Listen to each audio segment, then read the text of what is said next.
Israel के प्रधानमंत्री Binyamin Netanyahu, Japan के प्रधानमंत्री शिगेरू इशिबा और जॉर्डन के किंग अब्दुल्ला के बाद भारत के प्रधानमंत्री नरेंद्र मोदी चौथे विदेशी नेता हैं जो डोनाल्ड ट्रंप से दोबारा राष्ट्रपति बनने के बाद व्हाइट हाउस में उनसे मुलाकात करने के लिए पहुंच रहे हैं।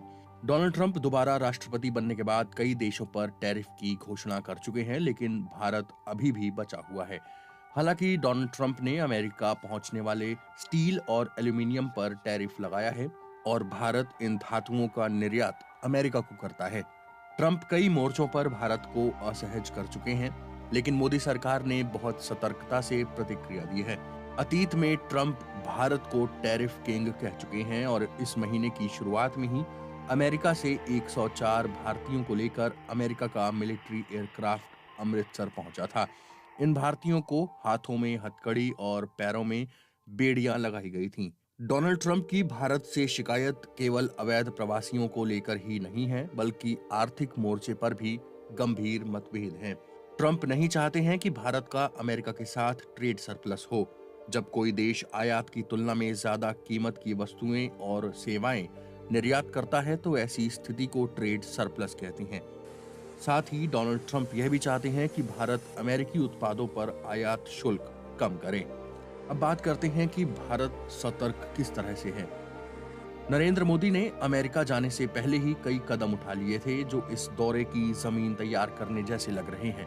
मसलन भारत ने अमेरिकी बाइक हार्ली डेविडसन से टैरिफ कम करने की घोषणा की है।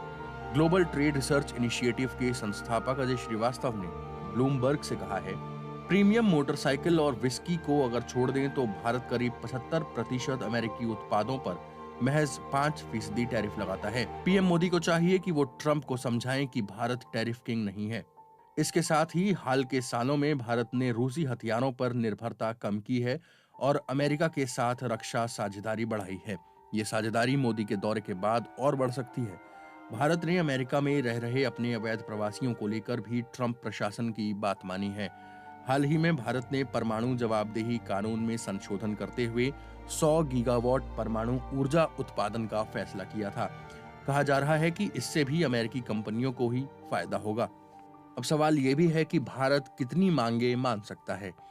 अमेरिका ने बिना दस्तावेजों वाले भारतीय कामगारों को जिस तरह से भेजा है उसे विपक्षी दलों ने भारत का अपमान बताया है, लेकिन मोदी सरकार ने इस आलोचना का जवाब भी बहुत धैर्य के साथ दिया। Think tank the Brookings institution की सीनियर फेलो तन्वी मदान के मुताबिक भारत सामान्य रूप से किसी देश की सार्वजनिक आलोचना नहीं करता। भारत की सोच है कि ट्रंप से उलझना समझदारी नहीं है। भारत सार्वजनिक रूप से यही कहेगा कि वो मामले को अमेरिका के सामने उठाएगा। नरेंद्र मोदी के लिए सबसे बड़ी चुनौती ये है कि वो ट्रंप को कैसे भारत के हितों पर चोट करने से रोकें। इसलिए ट्रंप के रवैये को लेकर भारत बेफिक्र नहीं है। अब एक बात यह भी कही जा रही है कि अमेरिका और भारत की तुलना ठीक नहीं है।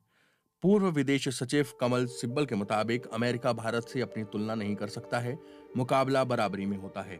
अमेरिका का व्यापार घाटा मुख्य रूप से चीन के साथ ज्यादा है। भारत से अमेरिका का व्यापार घाटा महज 3.2% है। हाल ही में एक कार्यक्रम में भारत के विदेश मंत्री एस जयशंकर ने ट्रंप को अमेरिकी राष्ट्रवादी कहा था। मोदी की नीतियों में भी राष्ट्रवाद के उस पहलू पर जोर है कि विदेशी निर्भरता कम हो। ट्रंप चाहते हैं कि भारत अमेरिका से ज्यादा रक्षा उपकरण खरीदे।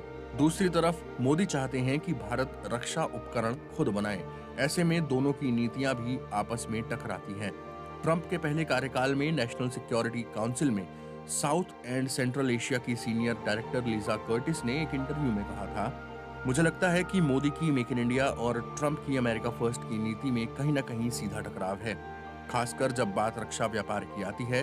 हालांकि पहले कार्यकाल में ट्रंप ने भारत को हथियारों से लैस ड्रोन तकनीक मुहैया करवाने की बाधाएं दूर की थीं, लेकिन ड्रोन डील पूरी होने में 7 साल लग गए थे।